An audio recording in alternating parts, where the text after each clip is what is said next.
Diamond K here, Greg in the building. What's going on, man? Man, we got so much stuff to talk about. So many classic things, and then some current things.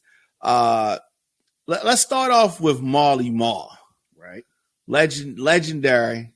Definitely. People throw that word around a lot. Legendary this, legendary that. But I think that Marley is a legitimate legend. Yeah, because he was definitely the man at one time. He was definitely the man. Yeah. So I guess some of those early Marley Marl records, like, what do you think is Marley Marl's biggest record? The Symphony. Yeah. The Symphony. Yeah, that Symphony was definitely big. So we talking about we were youngsters at this time, but what do you have a favorite like verse or artist on the Symphony? Man, I don't have a favorite because what I liked about the Symphony, the track was so hot and fire, is that as the song went on, the song just built up more and more to the climax at the end. Mm-hmm. I mean, it started off hot and it just ended like on fire, you know? Yeah. And the video was crazy, definitely for that time. Right. Marley is credited with being the first sampler in hip hop. Yeah. Do you think that is that accurate?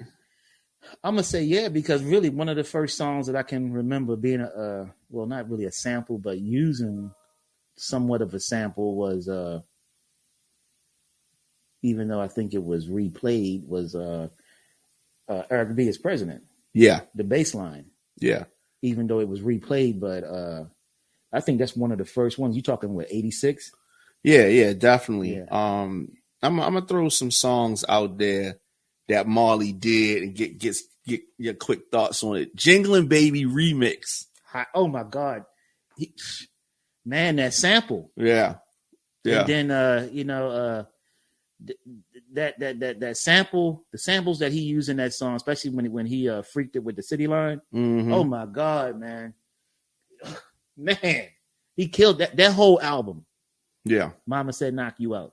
Marley produced. Yeah. From the beginning to the end, I could play it nonstop. Yeah, that is definitely my favorite. Mine too. Yeah. LL Cool J album. Mine too. And it, for so many reasons, it's just it came out at a point where people were not really giving L his just due. Right. They felt like he was over and washed up. And I think if Marley doesn't come and contribute to this project, I think he has a problem. LL has a problem.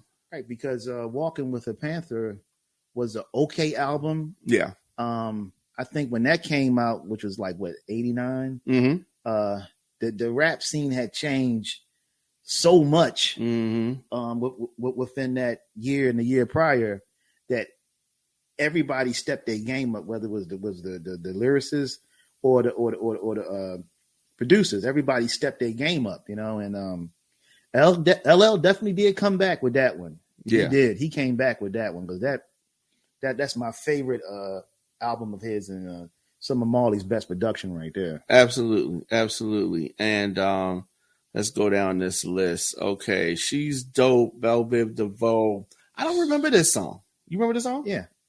Why can't I think of this? Yeah. Well, I don't remember. Was it hot? This is off the first Belle Biv DeVoe album? Yeah, it's off the first one. Okay. I don't remember that. Ain't No Half Stepping. Come on now. Come on. Classic here. Kane killed it with that. Marley with the production. The video was hot. Oh my God, he killed it with that, man. Yeah. Yeah, Ain't No Half Stepping was one of those samples that's just right. Yeah, I don't know how you can you can't front on that. You know what I mean? No. You can't front on that. The fellas liked it, the girls liked it. Right. Of course, we talked about this. Mama Said Knock You Out. Come on, man. L had a little bit something for I mean, that album, he had a little something for everybody. Yeah. You know, he kept it street, he kept it, little R&B splashed in it. You know what I mean? Mm-hmm. A little crossover. It was a little bit of everything on there. Mm-hmm. Absolutely. Another one from that album, Roundaway Girl. Oh, big hit. Big hit. Yeah. Big hit, man. Yeah. Big hit, man. Yeah. Once again, that production and those two were, it seemed like they were definitely a match made in heaven. You know what I mean? Because, man, look at it, man. Around the Way Girl. What is it? I Want a Girl with Extensions in her hair. Yeah, I mean, it was just for that time. It just it felt like this is how I visualize. I visualized like either Marley came to LL's grandmother's house and they was in the basement, or LL went over to Marley's house and they just was locked in. Like it was vibing. Vibing. Yeah, definitely. Definitely. And then like you also got to remember with at that time, which was 1990, you got to figure the New Jack era was hitting hard. Mm-hmm. So they brought a little everything with that, man. Because the music scene had really changed, man. And everybody wasn't able to keep up. No, they weren't. What I mean? So, but it was also competitive. Very very super competitive. Because people were coming. I mean, at that time, man, the hits were coming, and it seemed like it just kept getting better and better. Competitive. We spoke about it a little bit. This next one, the Juice Crew Symphony. That that's a classic, man. I mean, it's just once again, that track was fire. Absolutely, that track was fire. Absolutely. Anytime you take a Otis Redding sample and freak it the way he did, oh my goodness, man. So folks at boondocks.com have Young, Gifted, and Black on here by Big Daddy Kane, which I like that song. It was okay. Yeah, it was a cool song. That was cool. I did not realize that Marley did "Girls They Love Me" by Heavy D and the Boys. I did not know that. I used to love that song. Yeah, it's a great song. Yeah, I didn't realize that. I did not know that. Yeah, another big record. I didn't know that. Yeah, that's a new one on me today. Yeah. We was today years old. The Music Man, Master Ace. I like that song. It was a cool song. Right. Master Ace, he never blew up, but I think that Master Ace had a solid career. Right. And but he got a lot of shine off of the symphony though. Oh, definitely. He Got a lot of shine. This is one of my favorites right here. Big hit. Road to the Riches, Cool G Rap, and Polo. Right. Man, when this was out, man, they got a lot of a video play. Yes. On this song, man. It was crazy. The track was fire, man. Yes. Like I say, the track was fire. And like with this song, what I like, none of Marley's stuff sounded alike. Right. Everything which is why we can easily say, I ain't know Marley did that song. Because like the Girls That Love Me by Heavy, and then this song don't even sound nothing alike. You know? Right. So yeah. And I think that also goes back to the fact that Marley was such a fan of so many different styles of music. Mm-hmm. So his influences is coming from all over the place. Right. So yeah, definitely. So they had Road to the Riches, Music Man, Girls They Love Me, Young, Gifted, and Black, Symphony, Roundaway Girl, Mama Said Knock You Out, Ain't No Half Stepping, She's Dope, Jingling Baby. Okay. And then you got to forget Eric B. and Rakim. He did. Yeah, absolutely. We talk about, we have this conversation often about Eric B. and Rakim. Right. To me, Marley is like the uncredited, well, he's credited, but like the third member of that group. Right. And you can clearly see with the first two singles off of Paid in Full, you see the difference in the production. Yeah, you don't have Marley on all of the songs, and that's why. Do you consider Paid in Full to be a classic? Well, I guess it is a classic. It is a classic, yeah. It's not one of those albums that you can play start to finish. You do have to skip a few songs. Yeah, right. Because it was like three throwaways on there. Three? Okay, so what do you consider Chinese arithmetic? Throwaway? Yeah, I agree. Eric B on whatever. Eric B is on the cut. Yeah, and that Move the Crowd instrumental. That is like super random. If I could ask Marley a couple questions, one of them would be, why did they put that instrumental on there? Or maybe that's not a question for Marley. Maybe that's a question for Eric B. and Rakim. Yeah, I always wondered because it was just kind of like, why? I mean, that's something that you would have on a single. Yeah, which we bought a lot of singles, but and we would buy them for the instrumentals, but we didn't buy an album for an instrumental. No, right. You know what I mean? And it was kind of like, once again, I just thought it was just an album filler, Well, here's my thing. Why didn't they put that extended remix of Paid in Full on that album instead of the instrumental? That's a good question. Because that would have made more sense to me. Even though you had the original version on there, right? The version that they played on the radio was that extended. What was it? 16 minutes or 7 minutes? 7 minutes. Cold cut mix. Yeah. They used to play that on the radio. That got heavy radio play. Yeah. Like you say, that would. I don't know if it was done at that time. Maybe. Yeah. That's what I'm thinking it was, but I would have put that on there, as a remix as opposed to those 3 throwaway songs. So when we talk about Marley Marl, the legendary career he had, so many groups that he touched, Lords of the Underground. Oh man, I love that song. Chief Rocker. Yeah, that just that track was fire. I mean, you even go back to his early stuff with MC Shan and Shantae. Yeah, or the stuff he did with Biz Markie. We didn't talk about Biz Markie. Definitely legendary. And this was at a time where the exposure wasn't there at the time, but for the artists, man. Yeah, for the artists, but those are timeless classics, man.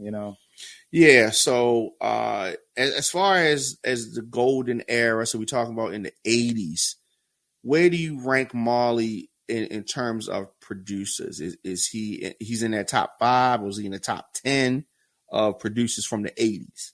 From the 80s? Yeah. I would say top 3. Top 3. Yeah. All right. So who's his competitors here? Is he talking about Dre? If you're talking about the late 80s, I would say Marley. You definitely would have to say Dr. Dre. And I would say Herbie Lovebug. Herbie Lovebug. Okay. When you talk about somebody like Herbie Lovebug, Herbie Azor. Right. In this picture here, we have Herbie and artists that he produced. Right. You see folks like Salt and Pepper, Spenderella, Sweet Tea, Shantae, Kid and Play. Why doesn't Herbie get the shine that some of the folks like Marley or Dre or some of those guys? Why doesn't Herbie get that shine? I don't know, because he just seemed like he played the back real good, and I don't think he wanted the spotlight because he was very successful as a producer, like with Dana Dane and all the groups, Kwame. I mean, all the people that he produced, but you never saw him in the front. He was always out of the picture. Yeah. You know what I mean? And but he had vocals on songs, but he wouldn't be right. Yeah, like he did background vocals with Salt and Pepper a lot. Right, but he wouldn't be in the video. Yeah. The only time I remember seeing him in the video was Push It. He's in Push It. Push It, and I think it was Shake Your Thing. Yeah. Briefly. Like he's not, because I think he played a cop or something. Yeah. He's not a focal point. Right. Nothing like, say, Diddy, where he wants to be in the video. Now, we were talking about this off camera. If Herbie does not stop working with, for whatever the reason was, Salt and Pepper, does Salt and Pepper's run last longer, you think? No. You still think it didn't? No. It wouldn't have? No. You got to remember, man, he did the production and he wrote their lyrics. Mm-hmm. You see what happened after Let's Talk About Sex. I don't think he worked with them no more after that. Right. And then you see the result, because they had one hit after that, and that was What a Man. Which was a big hit. With En Vogue. Yeah. But after that, it was over. Yeah. And he was a major part of the group. He knew how to write for them real good. He was good for writing for them, and the production was on point. So he's like from the islands or something like that. Yeah, he's Haitian. He's Haitian. Okay.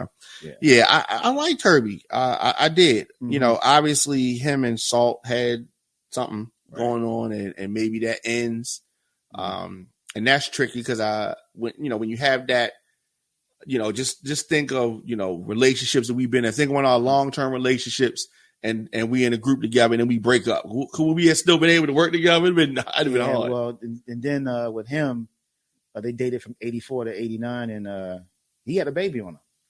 Oh, yeah, that's tricky. Woman. Yeah, so that makes sense. So she was like, so that kind of messes things up, So yeah, yeah, definitely. Mm-hmm.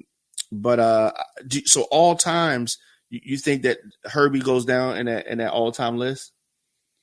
Yeah. I mean, you have. I mean, look at his track record at the time, and we talking like the late 80s, even though it was other dope producers, but look at the track record of what he did and what he accomplished with the multiple solo artists and the groups that were successful at that time. Yeah, Yeah, and Kid and Play was a big deal. Right. You're talking about House Party. You're talking about Getting Funky, which is one of my favorite records. Right. I think their album, Too Hype. Yeah. I like that album. And then the production that he did with Dana Dane. Even though Dana Dane didn't have the success like the other groups did, but he was pretty hot. Sweet Tea was pretty decent too. Yeah, I like Sweet Tea. It's my beat. Right. Dana Dane's song, Cinderfella. That was a classic. Yeah. That was a classic. Yeah. That get the party going, man. Yeah, definitely. And you know who I think that remember we said the other producer that used it? I think it was Herbie. That it was a sample that we were listening to earlier. I think that was Herbie that used that. But stuff he did for Shantae, I like. Looks like Lakim Shabazz in there. Oh, that's an old one right there. Wow. If you think, go back to Salt and Pepper. Yeah. So you remember, see, we old school, so we're gonna remember this. But you remember there was another Spinderella before the one Dee Dee that everybody knows. Right. But on the first album, there was a whole nother Spinderella. Mm-hmm. And for whatever reason, by the time Hot, Cool, Vicious came out, she wasn't nowhere to be found. Right. But that's just one of them things, just figuring out, okay, that's not going to work. Yeah, we're going to keep it moving. I remember that because I remember I had the album and I'm looking at the video and I'm like, hold up, that girl don't look like this ain't the same person. Mm-hmm. I remember like, wow, yeah. But so this part I don't know, and I saw the VH1 or they did like a docuseries on Salt and Pepper, but they didn't really cover this on there. But I don't think that in the beginning, Dee Dee Spinderella was doing the scratches. I don't think she really knew how to be a DJ. She wasn't. I think she learned as time went on. That was all Herbie. Yeah, that was all Herbie. She learned as time because you could tell. Yeah, you could tell. She just had that. She was definitely a part of the group, and I hated to see. She was a big part of the group. Spin and Salt and Pepper have that fallout that they had because I consider her to be part of the group. She is part of the group. I mean, she was there for all the success, and she can. She did vocals. She did vocals, and she brought beauty and swag to the group. Very pretty, and so definitely part of the group. Yeah, it's unfortunate. Right. So shifting gears a minute, recently passing away, this gentleman here. Oh man, Mark the 45 King. Right. And we talking about somebody from this same time period. The same era. Yeah. The same era. Yeah. This guy, the tracks this guy had for. Woo. Yeah. So we are in high school. And this record comes out called the 900 number. Yes. I don't even know why it's called 900 number. I don't know. But that record, I'm talking about. When that record came out, that was one of the biggest records out. Right. It was one of the biggest records. Straight beat and a killer sample. That's all it was. No words. No nothing. I had the record. It was a 45. I mean, it was 45 speed. Yes. Yes. Right. 45 speed. And he did it on purpose. It's on. I think it's on Tough City. You're right. Yeah. It was on Tough City. Yeah. Tough City. And that was just, man. That was just. And later on, some artists put vocals to it or whatever. But everybody liked that original version with no words. Mm-hmm. I think they even had a video for it. Or DJ Cool did that. Okay, right. My throat. Yeah. Right, and that was hot, right? He sampled it, and it's just a hot song. Right. But of course, him recently passing away, and when a producer or artist passes away, people start diving in their catalog, talking about they did this song, they did that song. Right.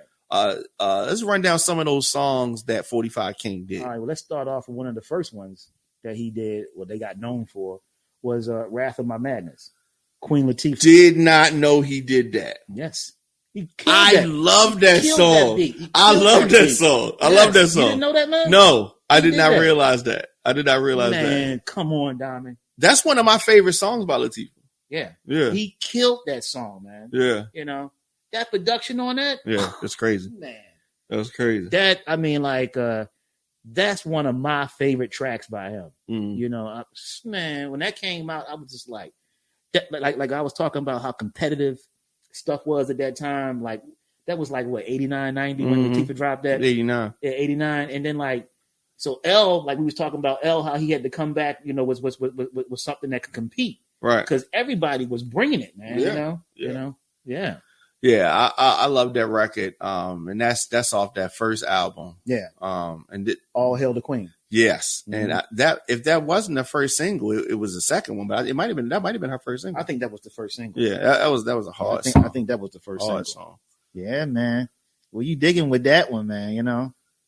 So what other tracks did you like by him? So of course I love the Jay-Z song. Hard Knock Life. And that was just a hard song. And the thing is that we're talking about at this point, this is, the late 90s. Right.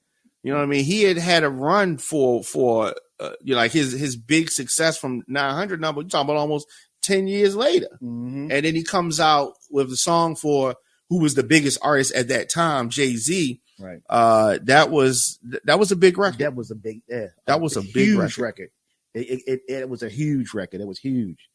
But what I didn't know until a couple of days ago, after he died, I did not know he produced Eminem's song "Stand." That was a huge I didn't know record. That. Definitely. I did not even know that, man. Definitely. He was able to get these album placements, and I guess it's out of respect. They like, sure, I'll take a record from you, and he came with some heat. But that song got a lot. Oh, definitely, radio big record. Big record. Video play. The video was, it's killer, man. And like I said, but once again, man, the show that you a dope producer, man. Like none of his stuff sounded alike. Everything sounded completely different, man. You know, and that's what I like. Right. And when you have somebody like you said that has a long career. Mm-hmm. Most of the time, a newer artist wouldn't necessarily want to track from you because your sound would be dated. Right. But that wasn't the case with somebody like 45 King. Mm-hmm. So I definitely don't think that he's gotten the respect that he deserves. A lot of people slept on him. Right. You know what I mean? But right. definitely want to shout the dude out. Any other tracks that we need to highlight? Those are the main ones. Those are the main ones that most people have know. Mm-hmm. He also did stuff for Ghostface, Diamond D. No, I ain't know that. He did something for Biz Markie. Yeah, I think I knew that. He did something for Craig Mack, Kim. So he worked with a lot of people. Yeah, definitely. So he had a good run, and definitely want to say rest in peace to that brother. Right. One of the biggest comedians in this era. You definitely could probably say one of the biggest comedians of all time, right? Right. He's definitely a big money maker. Folks come out to see him. Mm-hmm. Not someone who shies away from controversy or controversial topics. Right. So right now they're giving him flack because some folks, I guess, have walked out of some of his shows because he's made comments about Israel and Palestine and the war that's going on over there right now. What are your thoughts on the great Dave Chappelle? I was kind of surprised that he made the comment, especially when he had so much flack from the last controversy that he had. Yeah, and I didn't think that he would even want to go there with any of these topics.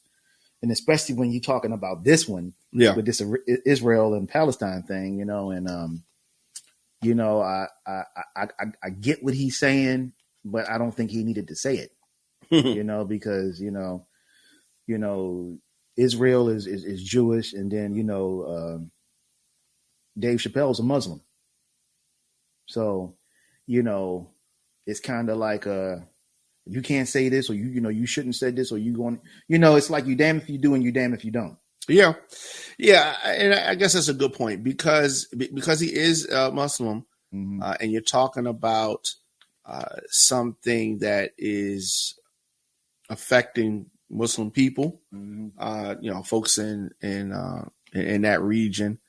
You have a very large Muslim population, so I guess you're right. I didn't even think about that part. Right. If he doesn't say anything with his platform, then his Muslim family is going to be looking at him crazy. Well. Do you think, as a comedian, Dave Chappelle is a comedian, do you think he should say something?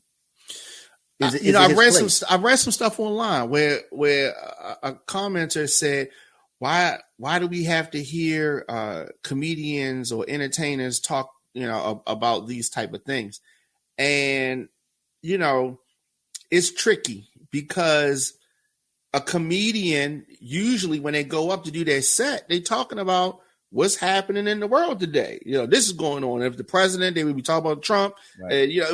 Or Biden, or you know what I mean? It's just like you talk about current events. Now, while this is not a current event in America, it is definitely dominating mainstream news coverage. If we turn TV on right now, as of this taping, it's going to be something on a bunch of channels about this. Right.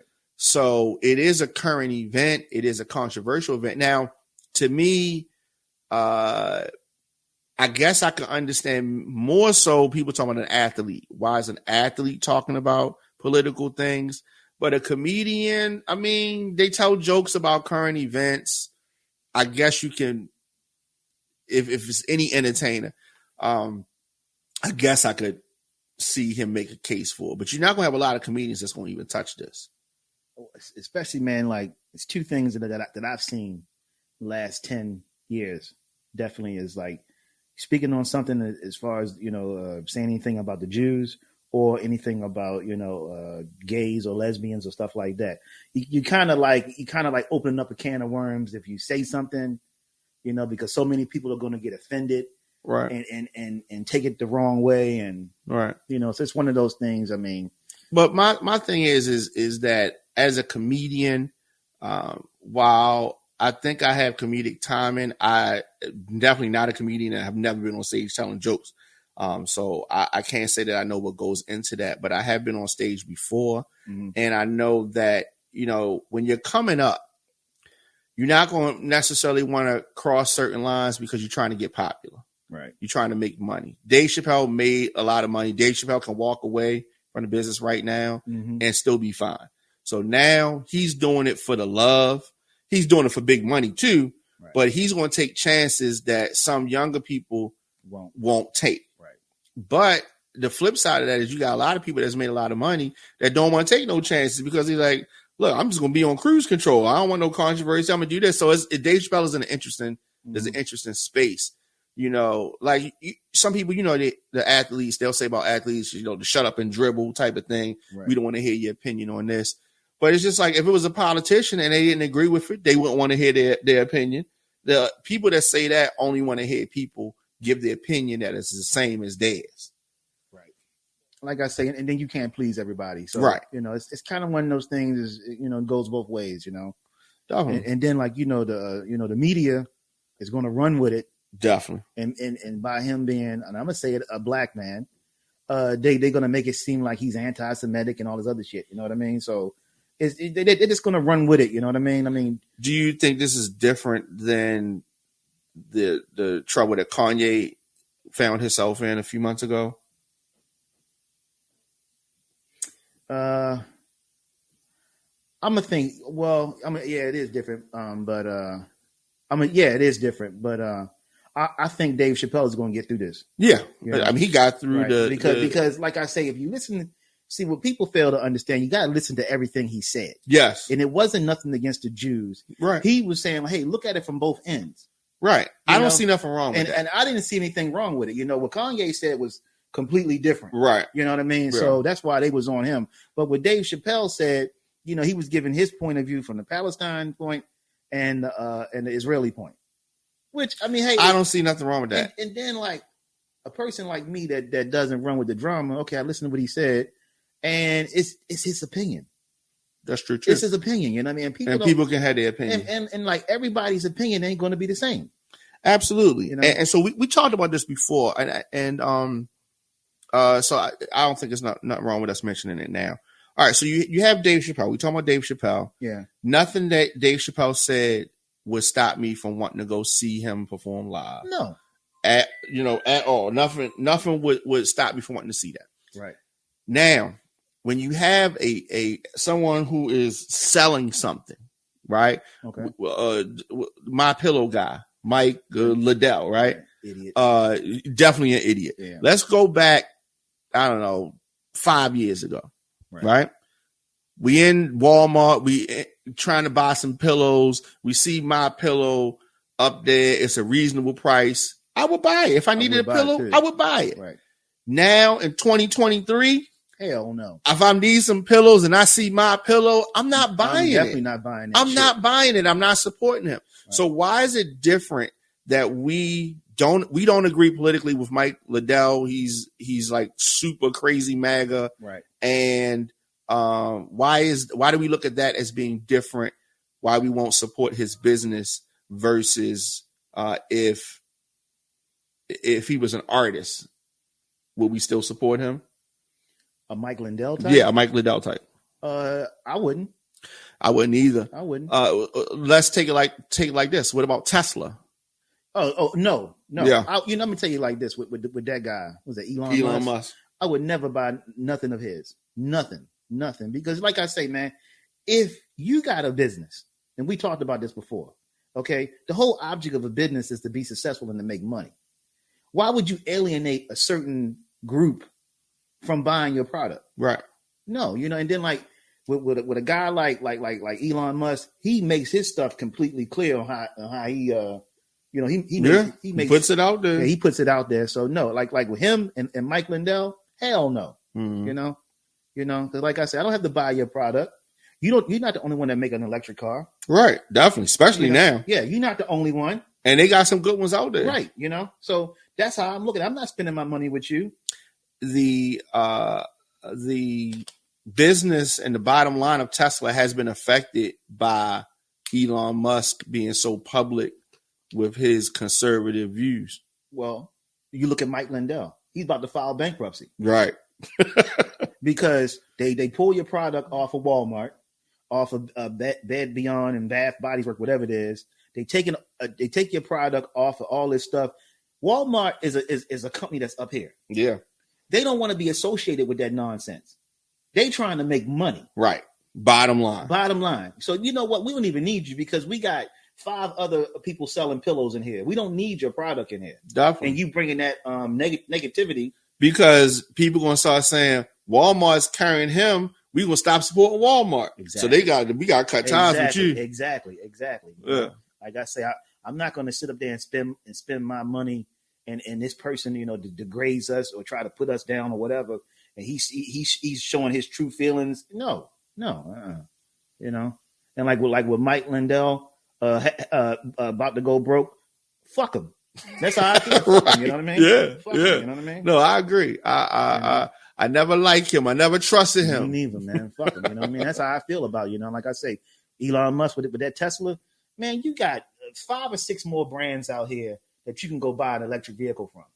See, Elon Musk act like he the only one making electric cars. Yeah. A couple of years ago, he was. He had the he had it on lock. Yeah, he had it on lock. But now, you got all these other brands, car brands. And you got these hybrid cars too. You don't need him. Well, Yeah. I mean, and the thing is that it's unfortunate because have you ridden in a Tesla before? No. Yeah, I my brother-in-law had one, and I took a Uber in Dallas that was a Tesla one time, and it was nice, you know what I mean? Mm-hmm. But I would never spend my money. Right. Never, ever. Right. Exactly. Spend my money on that just because of him. Exactly. Just because of him. And I'm the same way, man. I'm the same way. I definitely don't want no My Pillow either. No. Make sure it's not no My Pillow. Nope, not no My Pillow. But last thing, just, and I know it's not on the docket, but your boy Trump, man, he is. I've been watching some of his speeches and his public appearances. He's slipping. He's saying Obama's still the president. He's confusing people. Like he's doing all kind of stuff. Diamond, let's back up for a second with your boy. Is he obsessed with Obama? Yes.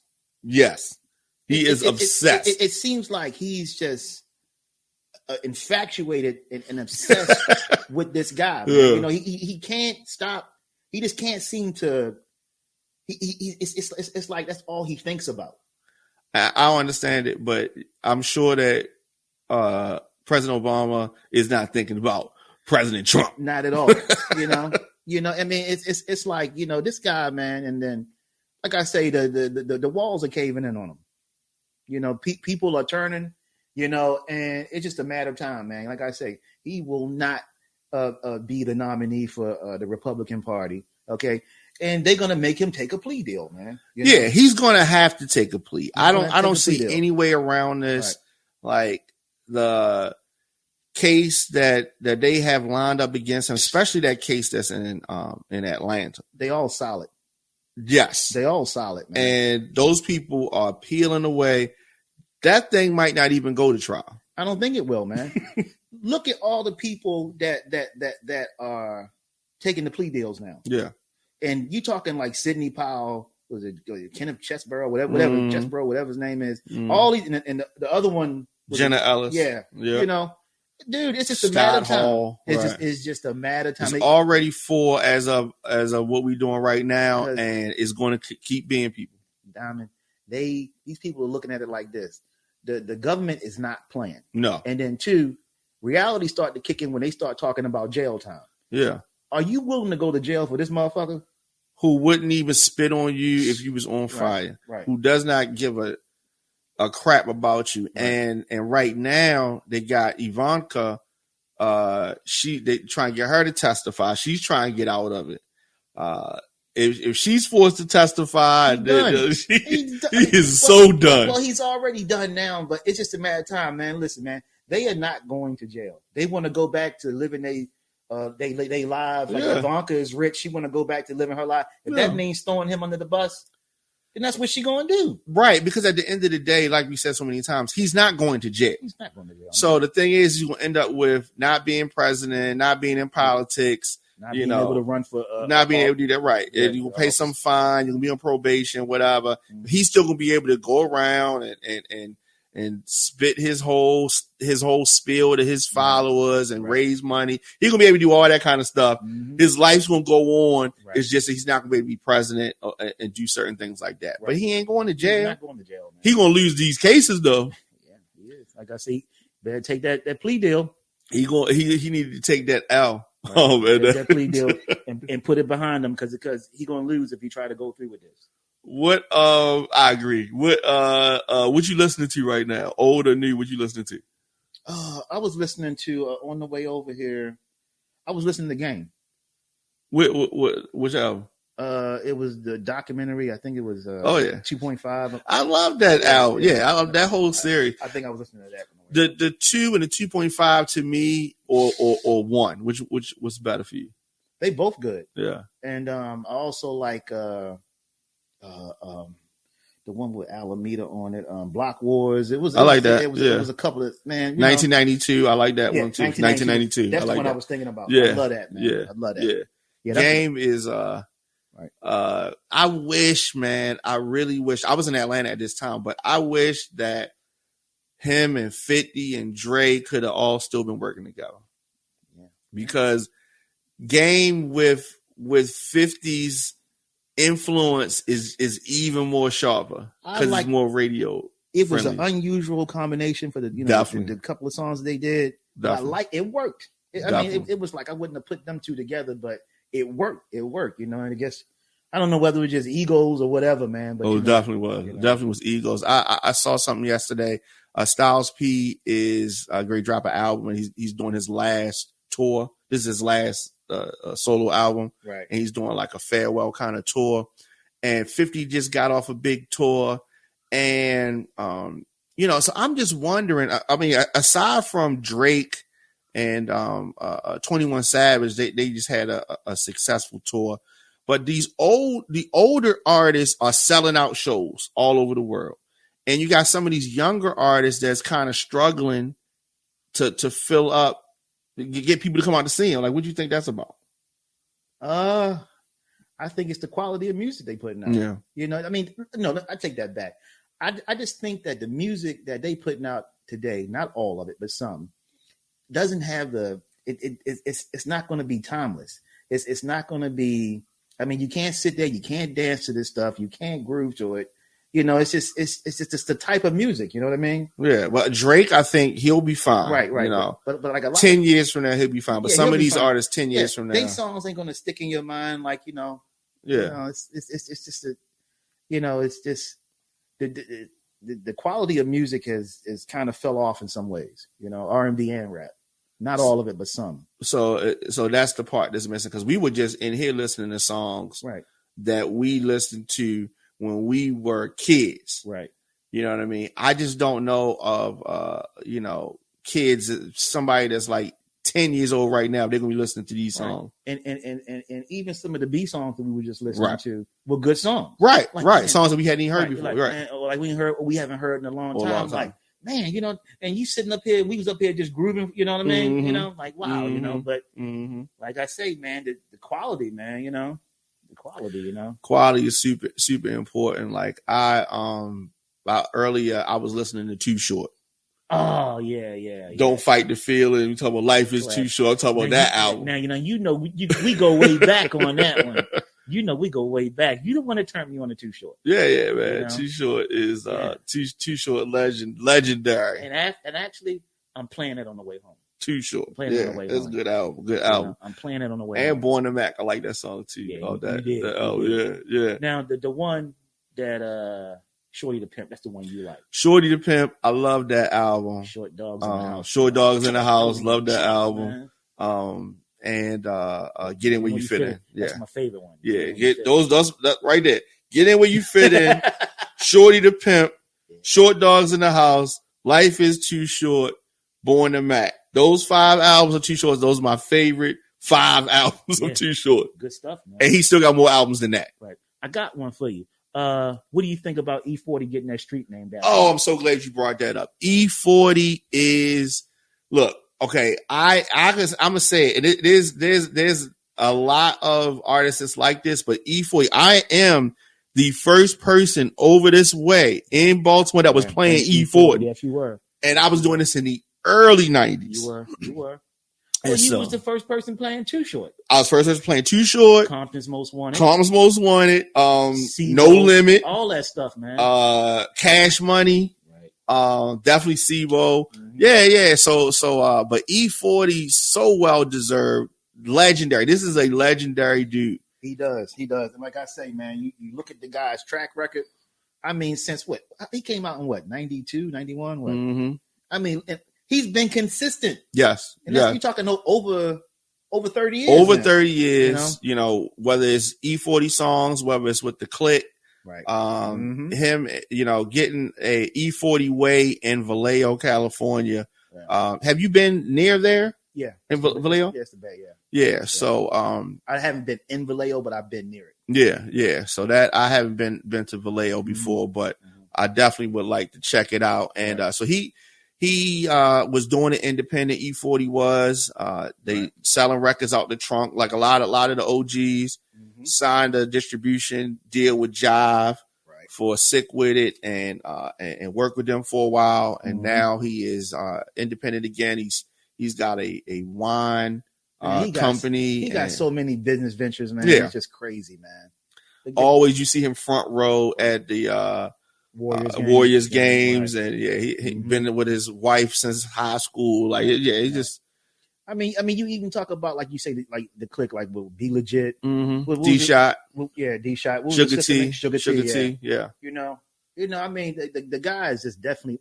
I mean, he did movies. Yeah. He's did it all, man. Well, you know. He had a legendary verses with Too Short. Hey, that was good though. It was good. It was good. He was wasted though, but it was good. Yeah, that was good though. It was. I mean, because they could have went on and on and on. Oh yeah, with the hits between them two. Definitely, man, that was crazy. Definitely. Man. And one thing I love about E40 is that, you know, when he first came out and he first went national, when they signed with Jive, and even though I was down with them before he signed with Jive, but people was like looking at him crazy because he rapped different, right? Talked different, but he embraced it. He never changed, and he's had big hits, still doing the same style. Well, man, the guy has invented slang. He's invented slang words.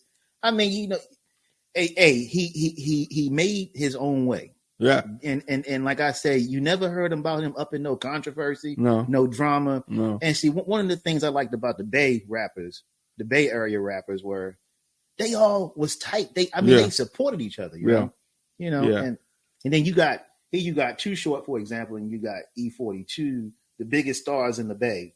And you know, the best of friends, right? Get along just fine. Get along. They got albums together. They do after that verses. They had dropped the album together. Mm-hmm. They do shows together, right. And like you say, some of the other big dogs over there, like Snoop, like Warren G. Mm-hmm. You know, they cool with them too, right. and they collaborate with them. So I really like that as well.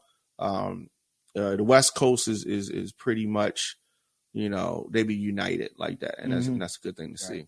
But like, I mean, like even when you go back to to even go back to MC Hammer, none of the Bay Area people ever said they always praise Hammer. Yeah, you know. Yeah. So Hammer's a legend. Yeah, he's a legend like over Hammer. there. He's a legend over there. You know. Yeah, so, he did some big things, and people.